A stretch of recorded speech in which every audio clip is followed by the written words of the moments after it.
Hello my dear, নামটা নিয়ে ভাবছো যে 12 ঘর, 14 ঘর, 18 ঘর, 19 ঘর, 20 ঘর নাম তো আমরা কী করে মনে রাখবো? জাদুর টিপস নিয়েছি দেখো। তাছাড়া তোমরা যদি নামটার টেবিলটা মুখস্থ রাখো তাহলে তো তোমাদের ভালোই, ওইভাবে তোমার মুখস্থ করবে। যে তোমাকে তোমার টেকনিক দেখাচ্ছি কীভাবে মনে রাখা যায়।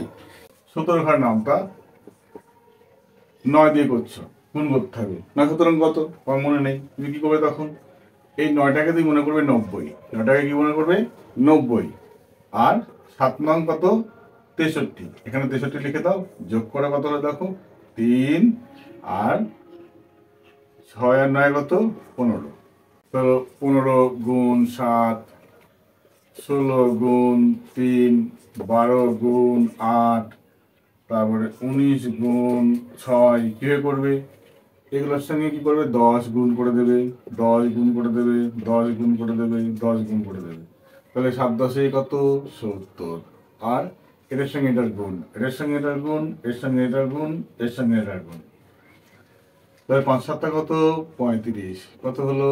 5। 7 3 10, 7 15 105। দেখো ঠিক আছে।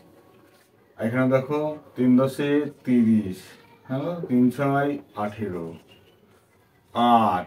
আর এটা কত হলো? 3 একে 4, 48। এই 8 10 80 ধরে নাও। আর 8 দুগুণে কত? 16। তোলো কত দেখো? 6। 8 আগে 9, তাহলে 8 বরং 96 হয়ে গেল। দেখো এখানে 6 10 60, আর দেখে 9 আর 6 গুণ করলে কত হবে? 6 নং 54। কত হলো? 4। আর এখানে কত হলো? 11।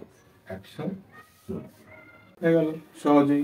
এই একগুলো কাজ করবে না, একগুলো ধরবে না, একগুলো নিয়ে কাজ করবে না, একগুলো কাজ সবসময় এককের ঘরের মান, এককের ঘরের মান দিয়ে কাজ করবে, এককের ঘরের মান দিয়ে কাজ করবে।